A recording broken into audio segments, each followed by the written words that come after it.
Hey there. Okay, so a few people on Reddit asked for a video tutorial of the Join-As-You-Go method that's used for Heidi Bears. So this is that video. I couldn't find the one that my cousin did, so I'm just making my own. I have finished 2 hexagons, and I have joined them on one side because I want to show you 2-sided joins. So we're going to join a pentagon. Just a few things to be aware of when we start. You're going to find that, well, I found that using some landmark stitches really helps.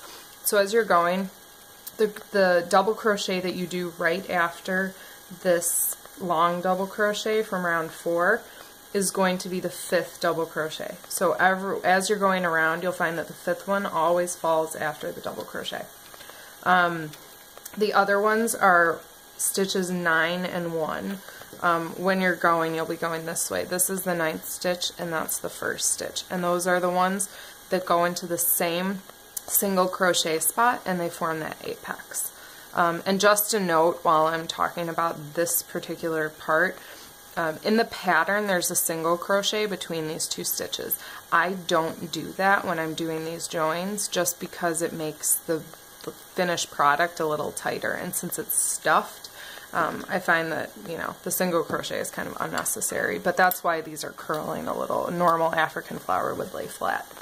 So, alright, so we're going to start. I've got my slip knot on here, and I'm going to do a slip stitch into this space right after the double crochet. And then I only ever chain 2 here, and I do it because chain 3 is a little bulky, I think, so I only do the 2. So we're counting this when we start as our 5th double crochet. So that's stitch 5, and then we got stitch 6 and 7, and you'll notice I pin these down. Stitch 8, and before you do your 9th double crochet on every single join, that's the one where you slip stitch into this apex space. So you go to that single crochet space that has the 2 stitches sharing it, stitches 9 and 1, and you're going to do your slip stitch in there.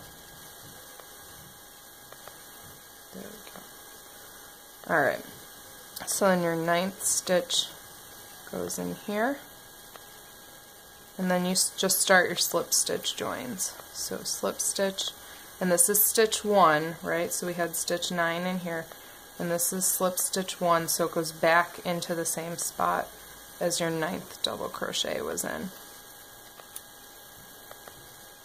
And then you'll continue around. When I first started doing this, I counted every single double crochet because it helps keep you on point. So I counted, you know, all 9 of them that I was doing, which is why I came up with the 5th stitch being the one right after this double crochet. So this should be stitch 5. We'll stop and count just for kicks. So that should be the 5th one.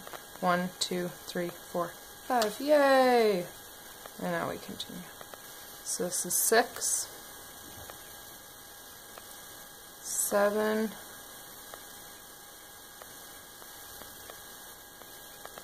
8,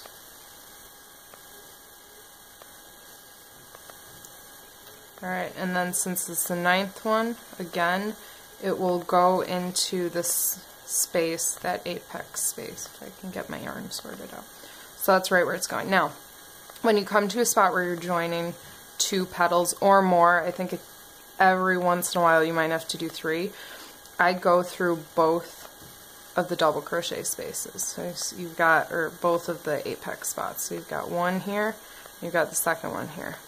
And just do your slip stitch through both. It can be a little tricky depending on the yarn you're using. And then you do your 9th double crochet. So that makes a really nice tight corner right there.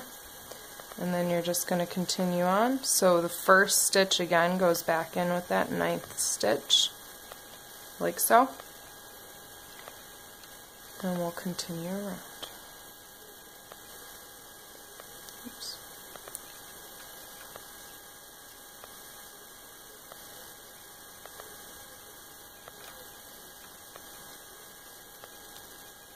So this is 4, because I'm counting in my head. And yay, the 5th one goes right here again.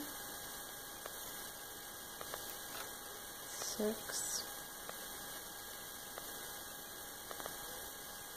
7,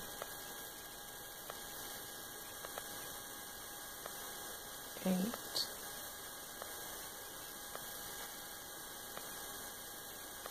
and then 9, you can see you're going back into that apex space, which you'll always do, but then for the first stitch outside of your joined rows, just do a double crochet back in there. And like I said, I leave the chain one out because I think maybe I called a single crochet before. It's a chain one, and I just leave it out because it makes that space a little bit tighter, which is better with the stuffing. So then this is 2, and you're just going to finish all the way around in the same double crochet pattern that you were using.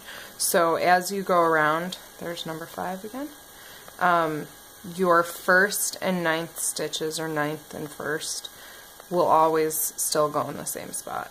6, 7, 8, 9. We'll put 1 in here, and then I'm going to go back and count because, you know, sometimes I get distracted. I just like to make sure. 2, 3, 4, 5, 6, 7, 8, 9. Because obviously if you don't have all 9 double crochets, as you go to join more motifs, it's going to cause you a problem later on. Which I have a feeling is what has happened to some of you as you've been doing this. So there's 5, 6, 7,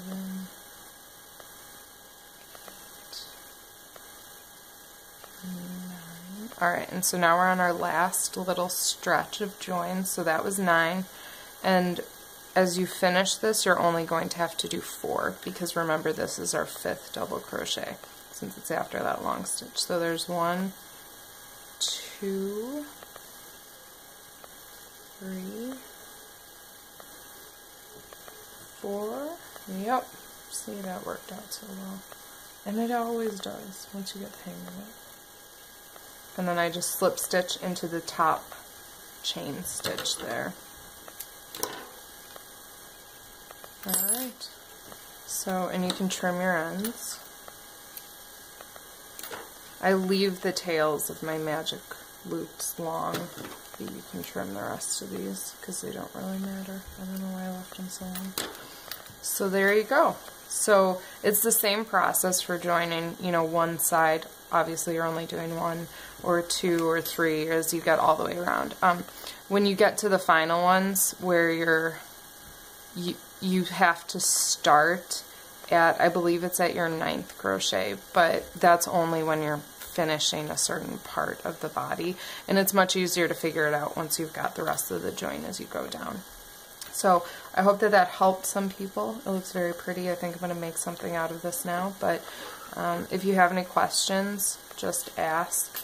I'm posting this on Reddit, so hopefully you guys will ask your questions there, but I hope that that helps. Thanks.